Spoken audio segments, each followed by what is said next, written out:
வாங்க நம்ம சாட்டர்டேவும் சண்டேவும் நம்ம வீட்டில் என்ன சமையல்னு பார்க்கலாம். சாதம் வெந்துக்கிட்டு இருக்கு.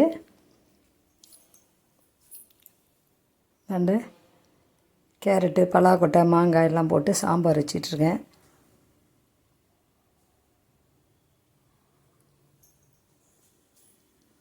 இந்தாண்ட பார்த்திங்கன்னா வள்ளிக்கிழங்குங்க, ஸ்வீட் பொட்டேட்டோ சொல்லுவாங்க, அதை வறுத்துட்ருக்கேங்க. காலையில் டீ போட்டாச்சு. அடுத்தது சப்பாத்தி, டிஃபனுக்காக சப்பாத்தி செஞ்சிட்ருக்கேங்க.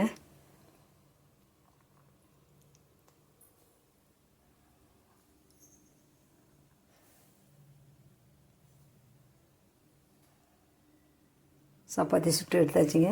சப்பாத்திக்கு தால் செஞ்சுருக்கேங்க. பாசிப்பருப்பு போட்டு தால் பண்ணி வச்சுருக்கேன்.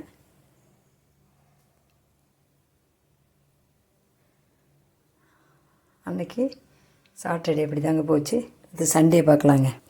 வானலில் எண்ணெய் ஊற்றி வெந்தயமும் ஜீரகமும் போட்டிருக்கேங்க. இப்போ வெங்காயம், தக்காளி இதெல்லாம் போட்டிருக்கேன். நல்லா வதக்கிக்கலாம். ஆஸ்யூஷுவலி எல்லாம் செய்கிற மாதிரி தான். ஆனால் இருந்தாலும் சண்டே என்ன சமையலுங்கிறதுக்காக போட்டிருக்கேங்க. நல்லா கருவேப்பிலை போட்டு நல்லா வதக்கிக்கலாம்.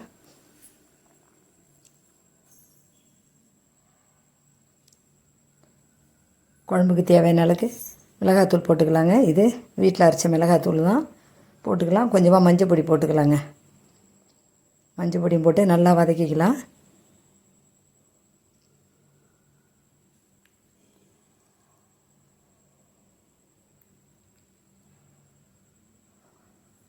மிளகாத்தூள் இப்படி போட்டு வதக்கும்போது அது ஒரு டேஸ்ட் கிடைக்குங்க. இப்போ புளி கரைச்சி வச்சுருக்கேங்க. புளி ஊற்றிக்கலாங்க. நல்லா 50 கிராம் புளி இருக்குங்க. அதை ஒரு வாட்டி கரைச்சி ஊற்றிருக்கேன். திரும்ப மறுபடியும் எல்லாத்தையும் கரைச்சி ஊற்றிக்கலாம். இது இறா குழம்புக்காக தான் அதை தாளித்து விட்ருக்கேங்க. இறாயை தனியாக வதக்கி எடுத்துக்கலாங்க. மஞ்சத்தூள் போட்டு வதக்கிக்கிறேங்க. வதக்கிட்டு குழம்பு நல்லா கொதித்த பிறகு இறாவை போட்டு ஒரு 5 நிமிஷத்தில் எடுத்தோம்னா இறா நல்லா சாஃப்டாக இருக்குங்க. இல்லாட்டி ரொம்ப நாள் வெந்ததுன்னா சவுன்னு கடிக்க முடியாத மாதிரி போயிடும். இப்போ குழம்பு நல்லாவே கொதிச்சிருக்குங்க. இறாலாம் போட்டு கத்திரிக்காய் போட்டு கொதிச்சிட்ருக்குங்க. குழம்பு நல்லா சுண்டி வந்துச்சுங்க. அடுத்தது இறா வறுவல் பண்ணிக்கிட்டுருக்கேங்க. இறா வறுவல் பண்ணிவிட்டு அடுத்தது மீனுங்க.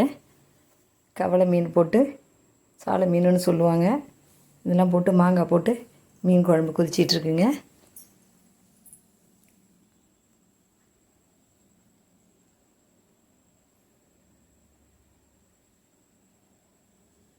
குழம்பு ரெடி ஆயிடுச்சுங்க.